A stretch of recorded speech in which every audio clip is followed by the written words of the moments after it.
Once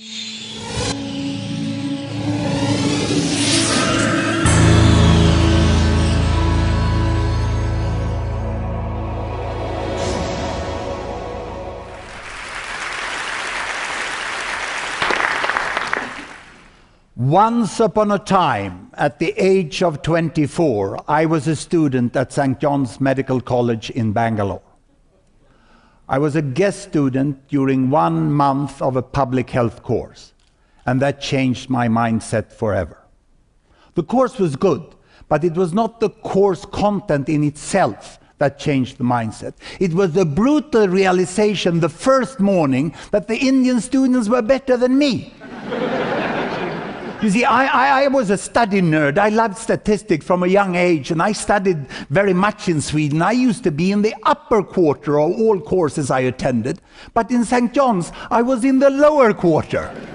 And the fact was that Indian students studied harder than we did in Sweden. They read the textbook twice, or 3 times, or 4 times. In Sweden, we read it once, and then we went partying.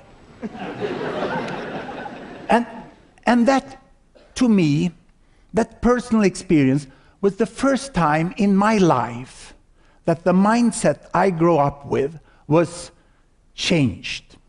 And I realized that perhaps the Western world will not continue to dominate the world forever. And I think many of you have the same sort of personal experience. It's that realization of someone you meet that really makes you change the ideas about the world. It's not the statistics, although I try to make it funny.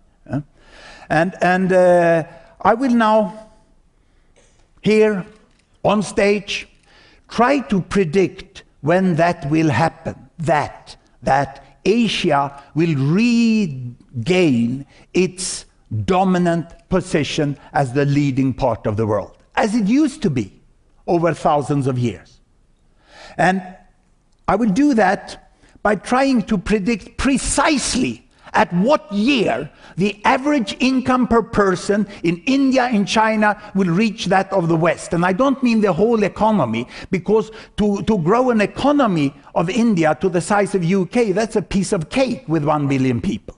But I want to see when will the average pay, the money for each person per month in India and China, when will that have reached that of UK and the United States?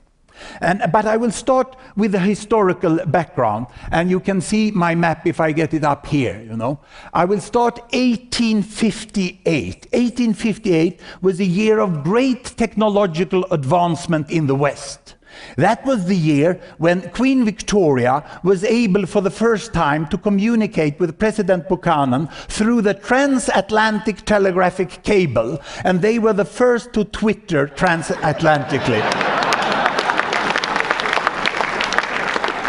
And I've been able, through this wonderful Google and internet, to find the text of the telegram sent back from President Buchanan to Queen Victoria, and it ends like this. This telegraph is a fantastic instrument to diffuse religion, civilization, liberty and law throughout the world. Those are nice words. But I got sort of curious of what he meant with liberty, and liberty for whom. And we will think about that when we look at the wider picture of the world in 1858, because 1858 was also a watershed year in the history of Asia. 1858 was the year when the courageous uprising against the foreign occupation of India was defeated by the British forces, and India was up to 89 years more of foreign domination. 1858 in China was the victory in the Opium War by the British forces. And that meant that foreigners, as it said in the treaty, was allowed to trade freely in China. It meant paying with opium for Chinese goods. And 1858 in Japan was the year when Japan had to sign the Harris Treaty and accept trade on favorable condition for the US. And they were threatened by those black ships there that had been in Tokyo Harbor over the last year. But Japan, in contrast to India and China, maintained its national sovereignty. And let's see how much difference that can make. And I will do that by bringing these bubbles back to a gapminder graph here, where you can see each bubble is a country. The size of the bubble here is the population. On this axis, as I used to have, income per person in comparable dollar, and on that axis I have life expectancy, the health of people. And I also bring an innovation here. I have transformed the laser beam into an ecological, recyclable version here in green India. And we will see, you know, look here, 1858, India was here, China was here, Japan was there, United States and United Kingdom was richer over there, and I will start the world like this. India was not always like this level. Actually, if we go back into the historical record, there was a time hundreds of years ago when the income per person in India, China was even above that of Europe. But 1850 had already been many, many years of foreign domination, and India had been de-industrialized. And you can see that the countries who were growing their economy was United States and United Kingdom, and they were also by the end of the century getting healthy. And Japan was starting to catch up. India was trying down here. Can you see how it starts to move there? But really, the national sovereignty was good for Japan, and Japan is trying to move up there. And at the new century, you know, health is getting better, United Kingdom, United States, but careful now, we are approaching the First World War, and the First World War, you know, will see a lot of deaths and economical problem here. United Kingdom is going down, and now comes the Spanish flu also, and then after the First World War, they continue up, still under foreign domination and without sovereignty. India and China is down in the corner. Not much has happened. They have grown their population, but not much more. In the 1930s now, you can see that Japan is going to a period of war with lower life expectancy, and the Second World War was really a terrible event, also economically for Japan, but they did recover quite fast afterwards, and we are moving into the new world. And 1947, India finally gained its independence, and they could raise the Indian flag and become a sovereign nation, but in very big difficulties down there. And in 1949, we saw the emergence of the modern China in a way which surprised the world. And what happens? What happens after independence? You can see that the health started to improve.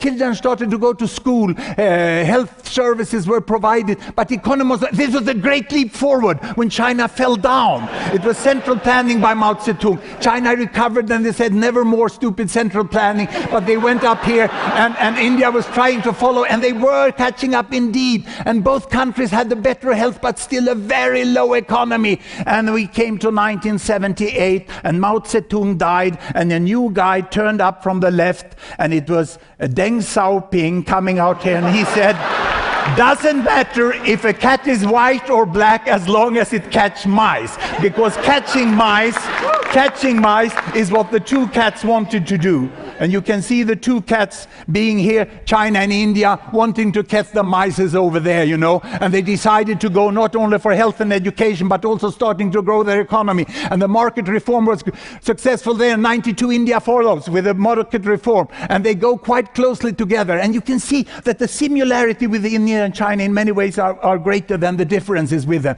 And here they march on. And will they catch up? This is the big question today. There they are today. Now, what does it mean that the average is there? This is the average of China. If I would split China, look here. Shanghai has already catched up. Shanghai is already there. And it's healthier than the United States. Huh? But on the other hand, Guizhou, one of the poorest inland provinces of China, is there. And if I split Guizhou into urban and rural, the rural part of Guizhou goes down there. You see this enormous inequity in China in the midst of fast economic growth. And if I would also look at India, you have another type of inequity actually in India. The geographical, macro-geographical difference is not so big. Uttar Pradesh, the biggest of the states here, is poorer and have a lower health than the rest of India. Kerala is flying on top there, matching United States in health, but not in economy. And here Maharashtra with Mumbai is forging forward. Now in India, the big inequities are within the state rather than between the states. And that's not a bad thing in itself. If you have a lot of inequity, macro-geographical inequities can be more difficult in the long term to deal with. than if it is in the same area where you have a growth center relatively close to where poor people are living. No, there was one more inequity. Look there, United States. Oh, they broke my frame. Washington, D.C. went out here. My friends at Gapminder wanted me to show this because there's a new leader in Washington who is really concerned about the health system, and I can understand him because Washington, D.C. is so rich over there, but they are not as healthy as Kerala. It's quite interesting, isn't it?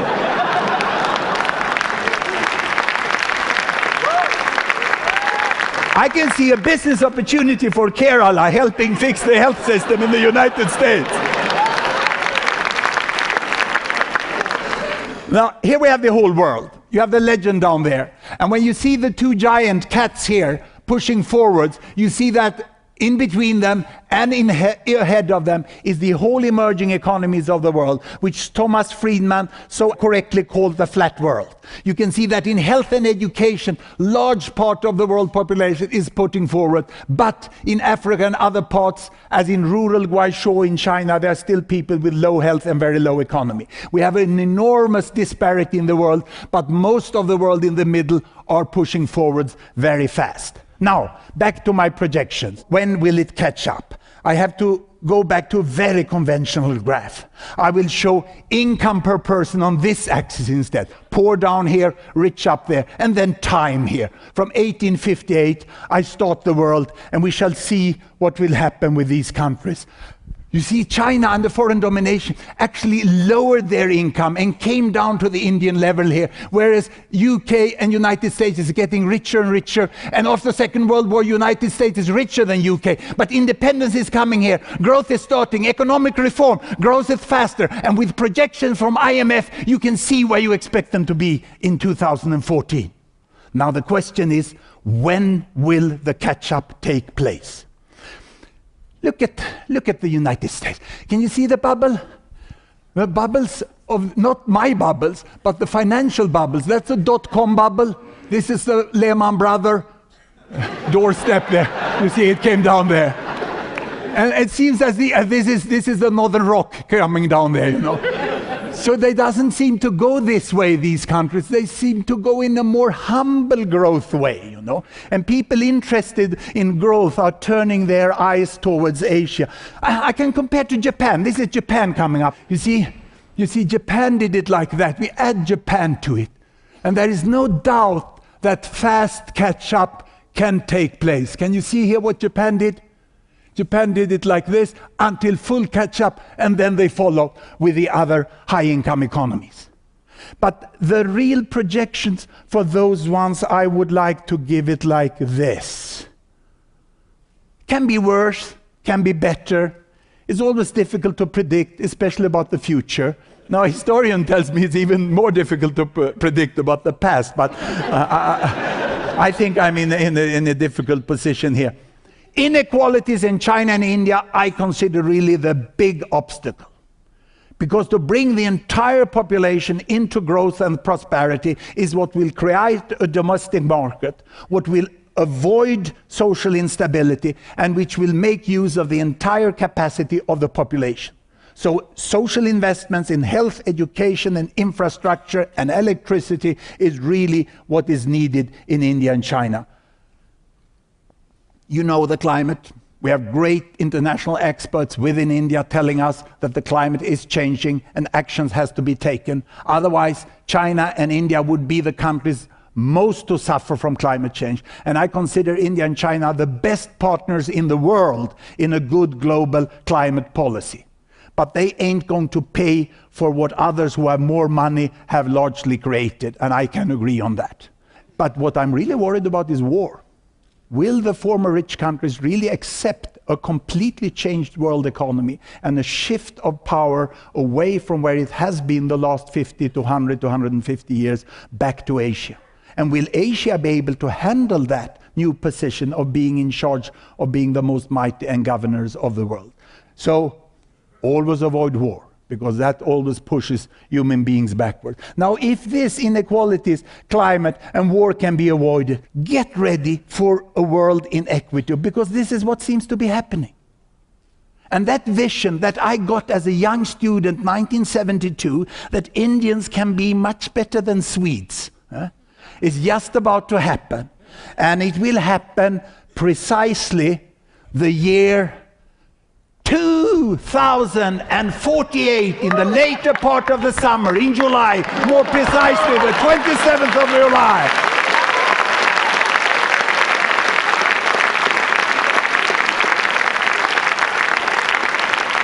The 27th of July, 2048, is my 100th birthday. And I expect to speak in the first session of the 39th TED India. Get your bookings in time. Thank you very much.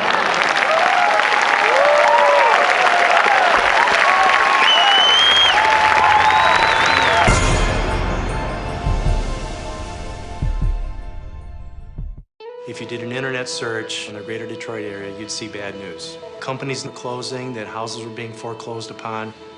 However, when there are negative things going on, there's also opportunity.